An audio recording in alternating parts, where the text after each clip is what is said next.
When there is no more room in hell, the dead will walk the earth.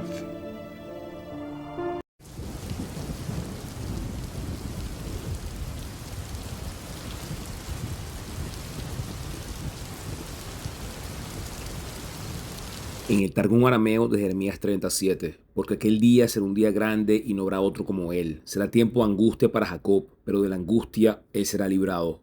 El rabino Barney Kasdan en su comentario a Mateo, en Jeremías 34 al 7, los rabinos notaron que el profeta está prediciendo un momento único en la historia del pueblo judío. Se dice que será un tiempo de angustia para Jacob. Se dice que este será un día como ningún otro en la historia. Se entendía comúnmente que antes del glorioso día del Mesías debía venir un tiempo de oscuridad extrema y tribulación. Las siguientes declaraciones de Jesús afirman que sus advertencias están dirigidas principalmente a la comunidad judía de la última generación. Él cita pasajes de la Tanaj que enfatizan que será un tiempo único de angustia para Israel, Jeremías 37. De hecho, será un tiempo peor que cualquier que haya existido desde el principio del mundo hasta ahora. Tan destructivo y singular será el tiempo de la gran tribulación, que si no hubiera sido acortado, nadie sobreviviría.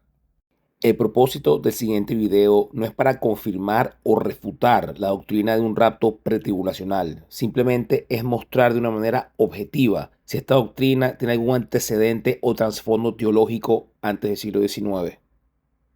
El doctor Gordon Fee en su comentario a 1 Tesalonicenses capítulo 4 versículo 17, aunque algunos han interpretado este verbo como una referencia al rapto secreto de la iglesia, difícilmente Pablo pudo haber tenido esa intención aquí. Después de todo, para que los mismos tesalonicenses lo hubieran entendido de esa manera, necesariamente habrían requerido una instrucción previa, pero es evidente por todo el pasaje que Pablo les está informando por primera vez sobre la relación entre los vivos y los muertos en la parusía.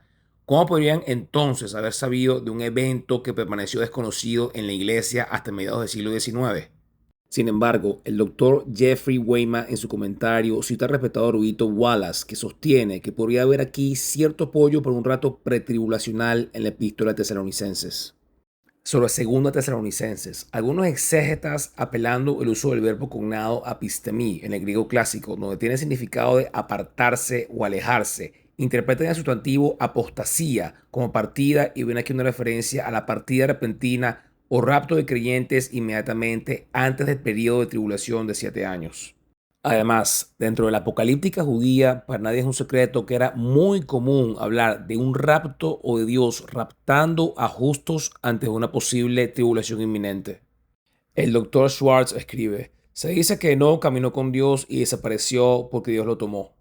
Enoc, al igual que Noé, fue un hombre justo en su generación perversa. Fue el primero entre los hombres que escribió las señales del cielo. Dios vio los caminos justos de Enoc y llamó al ángel Anafiel para llevar a Enoc al cielo. Un instante después, Enoc se encontró en un carro de fuego tirado por caballos de fuego ascendiendo a lo alto. Tan pronto como el caballo llegó al cielo, los ángeles percibieron el aroma de un ser humano vivo y estaban listos para expulsarlo, porque ningún ser viviente se le permitía estar allí. Pero Dios clamó a los ángeles diciendo, he tomado a un escogido entre todos los habitantes de la tierra y lo he traído aquí para que gobierne en mi nombre. Enoc fue llevado al cielo en un carro y cuando regresó a la tierra por 30 días, el Espíritu Santo habló a través de él y reveló los secretos del cielo. El doctor Barcott en la obra de la interpretación de la escritura, tanto por cristianos como judíos, no podemos sino estar de acuerdo con el erudito A. Swift cuando afirma, no se pueden ignorar los fuertes puntos de correspondencia entre el relato de la ascensión y las antiguas tradiciones judías sobre el rapto y la preservación de los justos. El doctor Craig Keener en su comentario a Hechos, los relatos judíos tempranos sobre el rapto a menudo desarrollaban relatos del Antiguo Testamento, como Elías, Moisés, Enoc e incluso el rapto de Esdras.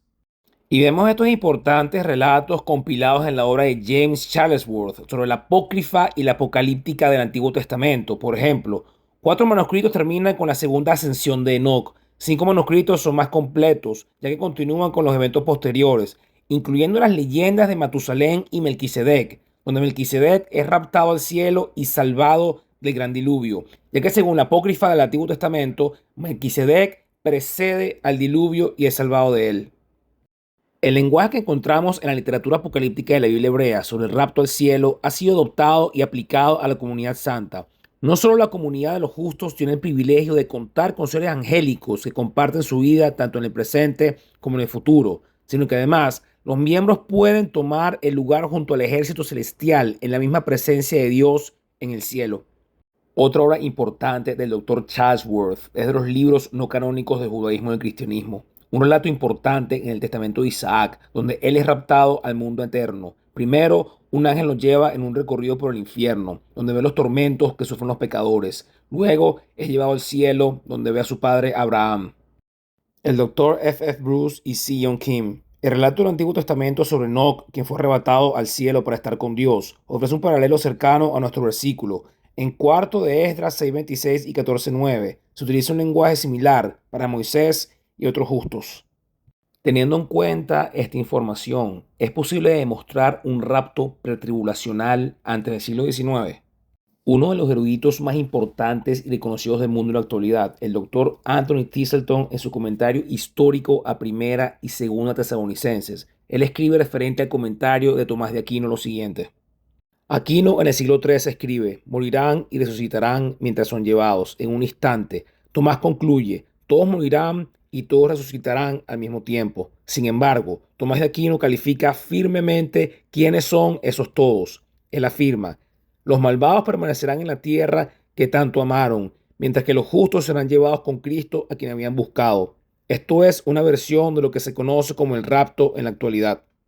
En la famosa obra de Efraín el Sirio, Sermones sobre el fin del mundo, aunque muchos académicos niegan su autoría, no se puede negar que esto fue escrito antes del siglo XIX, posiblemente entre los siglos VI al VII. Dice esto sobre el rapto pretribulacional, porque todos los santos y escogidos de Dios, antes de la tribulación venidera, son reunidos y llevados hacia el Señor, para que no vean la confusión que ha de sobrevenir al mundo entero a causa de nuestros pecados. En otra obra cristiana titulada Apocalipsis de Elías, escrita aproximadamente entre el siglo III al siglo V, está escrito: En aquel día el Cristo se compadecerá de los suyos y enviará desde el cielo a sus 64,000 ángeles, cada uno con 6 alas. El sonido conmoverá el cielo y tierra cuando alabe y glorifique. Ahora bien, aquellos en cuya frente está escrito el nombre de Cristo, en cuya mano está el sello, tanto el pequeño como el grande, serán alzados sobre sus alas y elevados ante su ira. Se les concederá comer del árbol de la vida, vestirán vestiduras blancas y los ángeles velarán por ellos. No tendrán sed, ni el hijo de pecado podrá vencerlos. Y en ese día la tierra será conmovida, el sol se oscurecerá y la paz desaparecerá de la tierra. Ese día el Cristo, el Rey, y todos sus santos descenderán del cielo, quemarán la tierra, permanecerá 1000 años en ella. Él reinará con sus santos, ascendiendo y descendiendo, mientras ellos estén siempre con los ángeles y está con el Cristo durante 1000 años. El doctor David Fraunter comenta que el Apocalipsis de Elías está hablando de un rapto cuando se ha manifestado el hombre de pecado. Si bien en esta obra apocalíptica cristiana, cuando se manifiesta el anticristo, la iglesia va a estar en la tierra. Cuando comience la persecución y la ira del anticristo contra los santos, el Señor los arrebatará al cielo hasta la llegada del Mesías. El doctor Frankfurter continúa, a través de la promesa de ascenso al cielo y entronización ofrecidas a los mártires y a los justos que salen de la tierra antes del juicio, el texto inevitablemente equipara a estos dos grupos de personas. Este uso del ascenso celestial era al parecer característico de la propaganda de los mártires y sus círculos durante el siglo III. Y este concepto de rapto pretribulacional no solamente se manejaba entre el círculo cristiano, también en la literatura rabínica tenían este mismo concepto. El doctor Robertson Nicoll, en su obra de análisis textual al texto griego del Nuevo Testamento, escribe que en la literatura rabínica se esperaba la excepción de la tribulación de los últimos días, únicamente para aquellos que estaban absorbidos en buenas obras y en los estudios sagrados. Ya que en el Talmud, en el Tratado de Sanedrín, está escrito, los discípulos del rabino Eleazar le preguntaron, ¿qué debe hacer una persona para ser liberada de la tribulación que precede en la venida del Mesías? El rabino Eleazar le respondió, que se dedica al estudio de la Torá y hacer actos de bondad.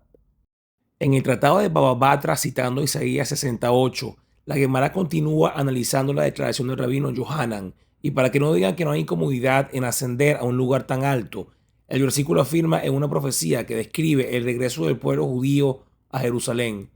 ¿Quiénes son estos que vuelan como una nube y como palomas a sus nidos? Y este verso de Isaías 68 es una referencia mesiánica, como dice el rabino Israel Meir Kagan. El santo y bendito sea hace todos los preparativos con anticipación para que cuando llegue el momento no tome mucho tiempo. Esto significa que cuando llegue el momento en que el Mesías pueda venir, no se retrasará. Como dice el versículo de Isaías 68, ¿quiénes son estos que vuelan como una nube, como palomas a su nido? Si este verso era visto como un evento mesiánico dentro del rabinismo, claramente está hablando de un evento de un rapto o una toma en el aire justamente al momento de manifestarse el anticristo. Ya que según la teología rabínica, el Mesías, hijo de David, vendría cuando se manifieste el anticristo para destruirlo. En la obra apocalíptica de Esdras judía, refiriéndose al fin de los tiempos, y la trompeta sonará con fuerza y cuando todos lo oigan de repente se aterrorizarán. Y sucederá a quienes sobreviva después de todo lo que se les ha predicho. Él mismo será salvo y verá mi salvación en el fin de mi mundo. Y verán a los hombres que fueron llevados arriba, quienes desde su nacimiento no han probado la muerte. Y el corazón de los habitantes de la tierra será transformado y se convertirá a un espíritu diferente. En la obra judía, el Apocalipsis de Abraham, y entonces haré sonar la trompeta desde el aire y enviaré mi escogido, quien lleva en sí todo mi poder, y él convocará a mi pueblo despreciado de entre las naciones, y yo quemaré con fuego a los que los insultaron y a los que gobernaron entre ellos en esta era. En la obra judía, el Apocalipsis griego de Esdras, y después de estas cosas se tocará una trompeta, y se abrirán los sepulcros, y los muertos se levantarán incorruptos. Entonces el adversario, al oír la terrible amenaza, se esconderá en las tinieblas exteriores. Entonces perecerán el cielo, la tierra y el mar. Quemaré los cielos y la tierra. En los rollos del Qumran del mar muerto, y su remanente, él los levanta del polvo hasta las nubes, alto en su elevación y junto con los dioses de la congregación de la comunidad, y la ira para la destrucción eterna a los que estén en la tierra. Y el Zohar, hablando de la gran tribulación y el tiempo de angustia de Jacob, está escrito, y todas las naciones se unirán contra la hija de Jacob para expulsarla de este mundo. Y este tiempo está escrito en Jeremías 37, y será un tiempo de angustia para Jacob, pero de él se salvará. Entonces todas las almas se separarán del cuerpo, tendrán que regresar y ser renovadas. El doctor Henry Thyssen comenta para la Biblioteca Sacra: repetimos, por lo tanto, que mientras las persecuciones del pasado fueron intentos de hombres malvados para exterminar a la iglesia, la tribulación venidera es un juicio de Dios sobre los hombres impíos. Es cierto que habrá persecución contra los piadosos en ese tiempo sobre la tierra, pero eso es un incidente más que la naturaleza fundamental del período. Este hecho se confirma aún más por la enseñanza de Jesús. Él dijo que los días del Hijo del Hombre serían como los días de Noé y de Lot. Sabemos que Dios libró tanto a Noé como a Lot cuando juzgó a los impíos. Noé, en su preservación en el arca, puede ser un tipo de remanente de Israel que aceptará a Cristo al principio del periodo de tribulación y será preservado a través de ella. Y Lot, en su traslado a Zoar, un tipo de la iglesia. En Apocalipsis 3:10 está escrito: por cuanto has guardado la palabra de mi paciencia, yo también te guardaré de la hora de la prueba que ha de venir sobre el mundo entero, para probar a los que moran sobre la tierra. Aunque el doctor G.K. Bell, en su comentario al texto griego de Apocalipsis, él no es pretribulacionista, él comenta que algunos comentaristas han afirmado que la manera en que Cristo protegerá a los creyentes de la tribulación venidera, mencionada en 3:10, es arrebatándolos físicamente de la tierra al cielo. Esta idea se argumenta principalmente sobre la base de que esta interpretación concuerda mejor con el sentido más lógico y literal de la palabra guardar de o proteger de.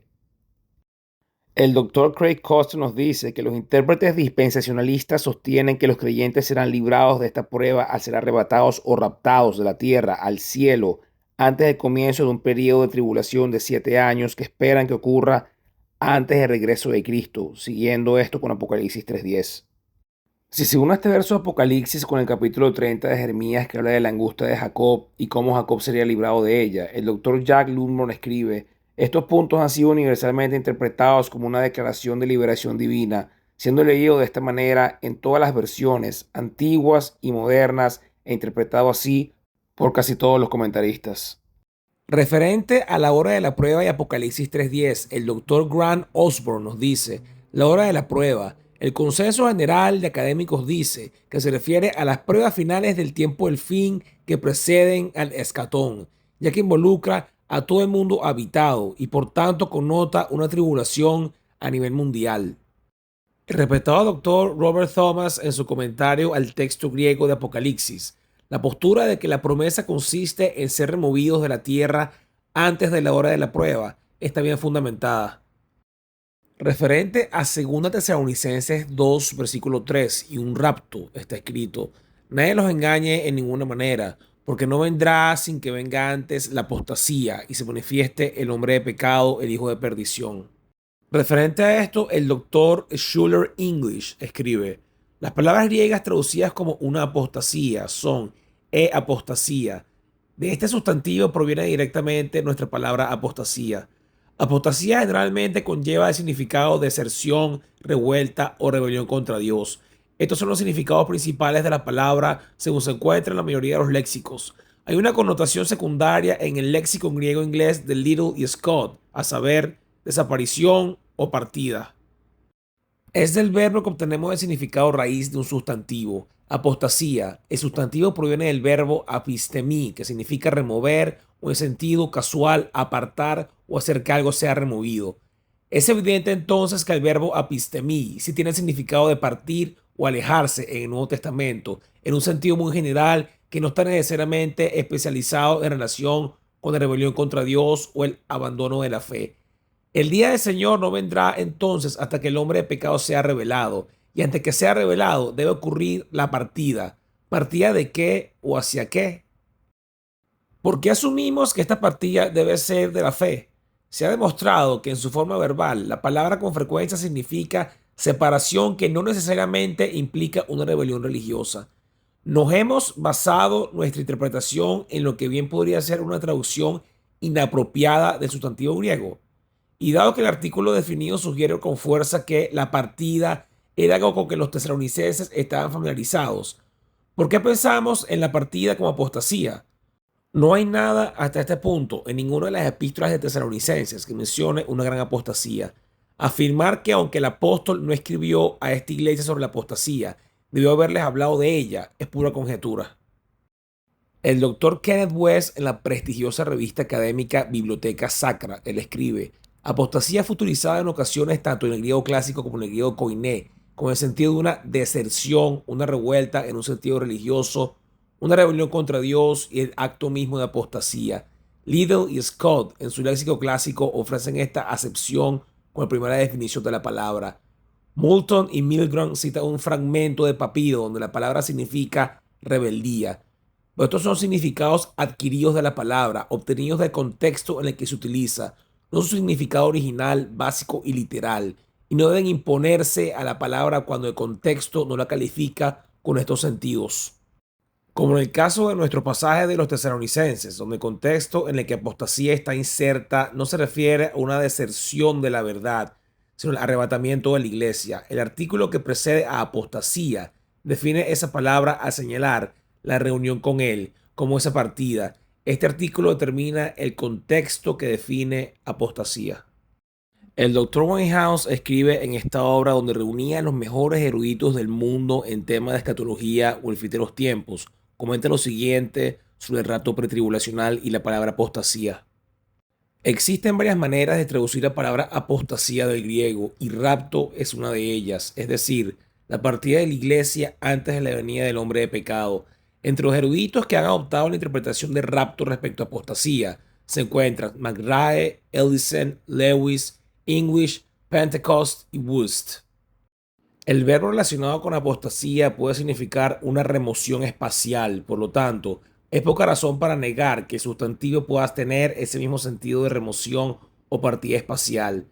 Dado que el sustantivo solo se usa una vez más en el Nuevo Testamento para referirse a la apostasía de Moisés, difícilmente podemos concluir que su significado bíblico esté necesariamente determinado. El verbo se usa 15 veces en el Nuevo Testamento. De esas 15, solo 3 tienen algo que ver con una desviación de la fe.